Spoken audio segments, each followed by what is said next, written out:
enter on the sidelines. But more importantly than that, LGR is the official outfitter of the Mpbl.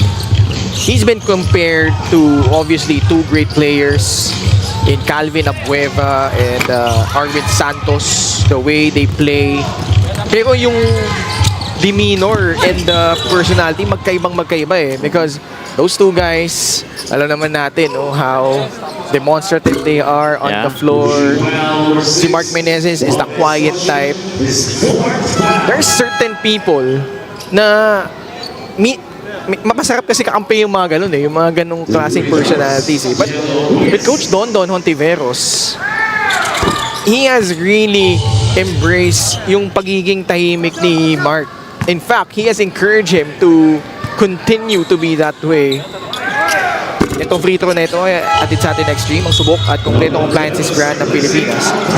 Kasi may iba, di ba? Like, kailangan mas palaban ka, kailangan mas intimidating.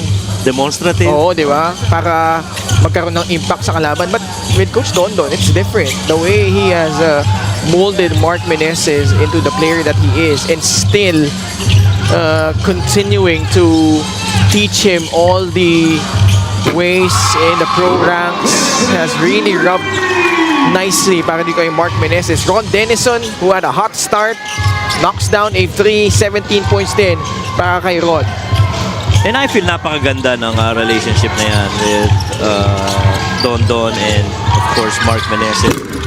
One of the few solid mentor-mentee relationship. Of course, mentor-wise, alam mo naman itong si Don Hontiveros has lived the life, got in his prime, did a lot of basketball, played with a lot of passion, and a very, a sponge in Mark Menezes, who's really just willing to absorb everything that he can. MoneyPay is the digital wallet built for the community. And I think ang mahalaga doon is yung acceptance ni Mark Menezes sa lahat ng mga tinuturo sa kanya. And you love that Don actually tells him to stay grounded, but still have that competitive side, keep it with him. 2 for 2 at the line for Nico Mamaradlo. Under 4 minutes left, 15-point lead for Cebu. Denison being bothered by Mamaradlo, almost was an 8-second backward violation na agaw na natuluyan ni Jer Olegario. Alanes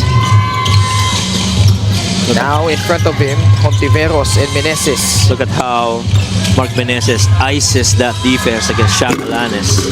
Jay Collado, long two-pointer, does not work. Mark Menezes hauls in his 8th rebound. What a pass. Hontiveros does not take the shot. Instead, they will milk some clock.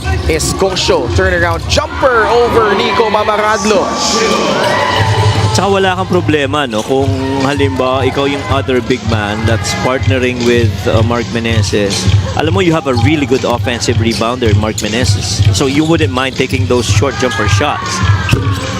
Mamaradlo's shot well challenged by Menezes. And Cebu looking comfortable with this big lead. Their biggest right now at 17 points. Ron Denison, he was the one who set the tone with a couple of threes. That one halfway down. Collado straight to the basket. He will lay it in. Jake Collado with 19 points off the bench. Well, scoring has considerably slowed down for the Dark Horse. Only have 11 points in this quarter after going close to 30 in the third.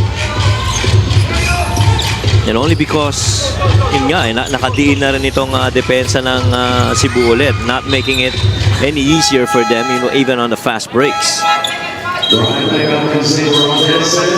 Christian Rios, Mike Payne come in for Nico Mamaradlo and Lester Reyes. Brian Meca and Ice Hontiveros naman para sa Cebu, as well as JJ Hesalem.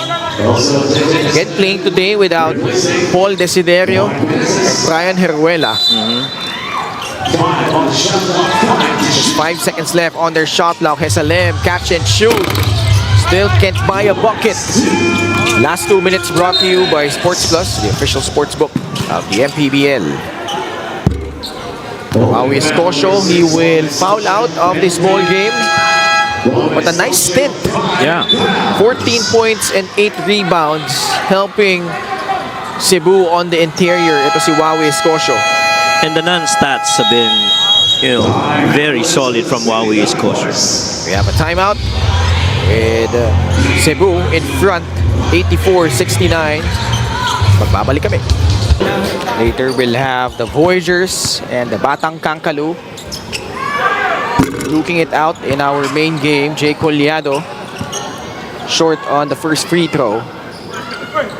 Jay was pretty big in the third quarter run. Him alongside si JR Oligario, no?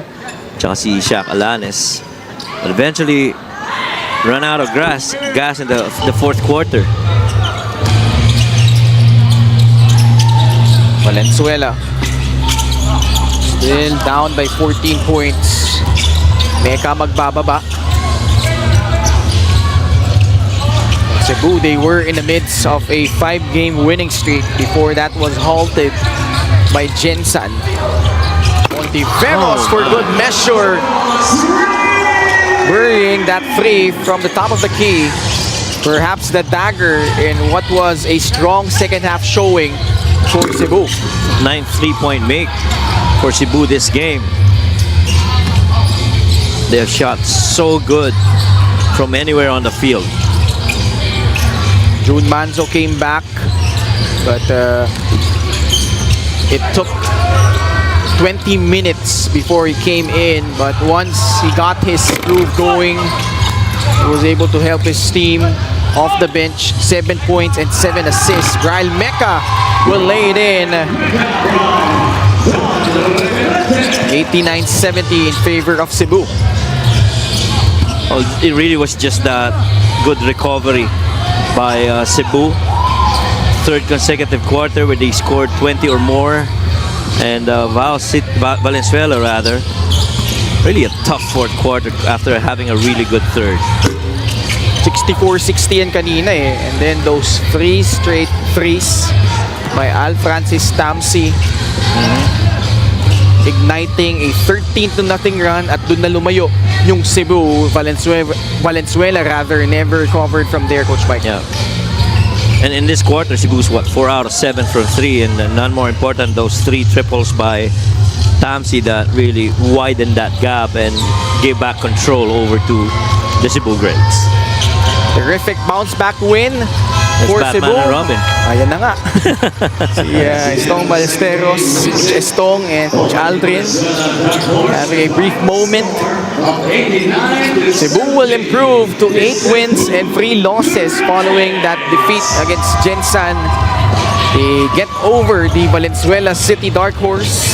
They will drop down to 5 wins and 6 losses despite the huge effort by Jay Collado, had 20 points. Joel Obuyes also at 21, but this guy once again rose to the occasion in the second half. Our best player of the game brought to you by Sports Plus, the official sports book of the Mpbl. Well, Mark Meneses, close to 29 minutes, 17 points, 70% field goal shooting, perfect 3 of 3 from the line, 8 rebounds, and 2 assists, 3 steals. And really just good overall para dito kay Mark Meneses. He continues to shine for the Cebu Greats. 70 for the Valenzuela City Dark Horse, 89 for the 8-3 Cebu. Standing by courtside is Laika Punsalan. Thank you, Ken. Mark, congratulations sa inyong bounce back win. Another all-around performance tonight. Paulit-ulit sinasabi ng mga teammates mo, kahit na hindi ka maingay sa court, ramdam na ramdam pa rin ang presensya mo. Paano mo mas ine-embrace yung pagiging silent leader mo? Ayun po, unang sa papasalamat ako kay God, sa mga teammates namin, sa mga teams ko, sa mga coach namin, kay Boss Sam, kay Boss Jan. Ayun po, nakikinig lang po ako palagi sa mga payo nila. At syempre po sa ensayo, talaga ginagawa po namin, pinagtatrabahuan po namin para makamit na yung panalo nito po. Ayun. At sa dinami-daming pinagdaanan ng Cebu, you guys keep finding ways to win.